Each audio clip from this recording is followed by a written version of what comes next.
নির্বাচনের আগে যেটা হলো যে ময়মনসিংহের ত্রিশালে চাউল ব্যবসায়ী সুশান্ত চন্দ্র রায়কে তার নিজস্ব প্রতিষ্ঠানে সাম্প্রদায়িক দুষ্কৃতিকারীরা সেখানে তাকে ধারালো অস্ত্র দিয়ে কুপিয়ে মেরে তাকে ওখানে ফেলে রেখে ক্যাশ বাক্স থেকে প্রায় 10 লক্ষ টাকা লুট করে শাটার নামিয়ে দিয়ে চলে যায়।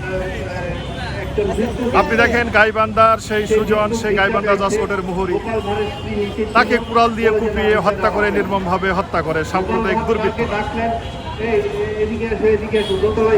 এবং 6 এবং 7ই মার্চ যেখানে আপনি দেখেন যে বগুড়া জেলার সেই চয়ন রাজভর সেই জমি বিরোধের জের ধরে তাকে ছুরিকাঘাত করে হত্যা করা হয়। সে ছিল স্থানীয় একটি কোচিং সেন্টারের সে মহাজন এবং তার 14 ঘন্টা পর কক্সবাজারে সেই গোপাল পালকে সেই চাঁদাবাজরা সেই সাম্প্রদায়িক দুষ্কৃতিকারী তাকে হত্যা করে।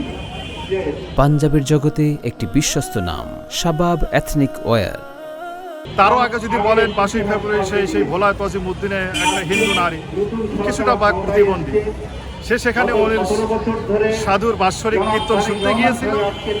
দুপুরবেলা কীর্তন শুনে রাত্রে বাড়ি ফিরতেছিল।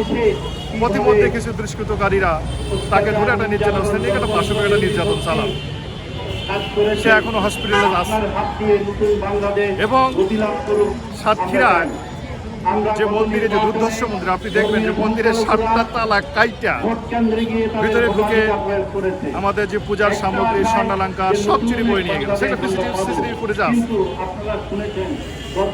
তার পরবর্তীতে খুলনা দৌলতপুরে জমি জমা নিয়ে যেখানে মামলা কোর্টে যেটা পেন্ডিং আছে, কোর্টে বিচারাধীন আছে, তারপরও ভূমিদস্যুরা জোরপূর্বক দখল করতে 5 বছরের শিশু সেই পিরোজপুরের নেসরাবাদ স্বরূপ পাঠিতে রতন মোল্লা নামে একটা 5 বছরের ছেলে, সেই প্রতিবেশী একাপে একটা অ্যাটেম্প টু রেপ, মেয়ে চিৎকার দিছিল বা ঘরের পিছনে রান্না করতেছিল, আয়সা দেখছে যে কিরে রতন মোল্লা তারই প্রতিবেশী, সে তাকে রেপ করার চেষ্টা করছে, সে তাকে দেখে দৌড় দিয়ে পালায়।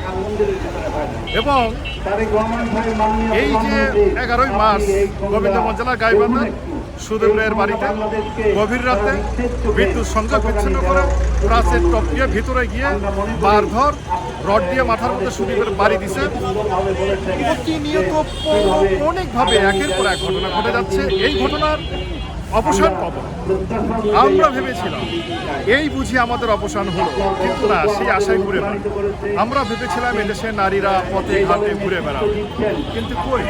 সুতরাং এই সরকারের 1 মাস হলো, এখনো 1 মাস হয়ও, 17 তারিখ আজকে 1 মাস হবে তাদের সরকার গঠনে।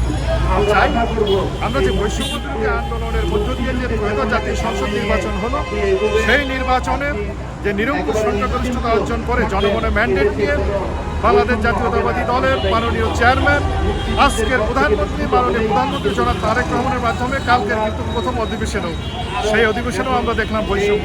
কীরকম বৈষম্য? আমরা চেয়েছিলাম যে শপথ বাক্যটা যেন স্ব ধর্মের প্রধান ধর্মের গ্রন্থ থেকে পাঠ করা হয়, সেটাও হলো না।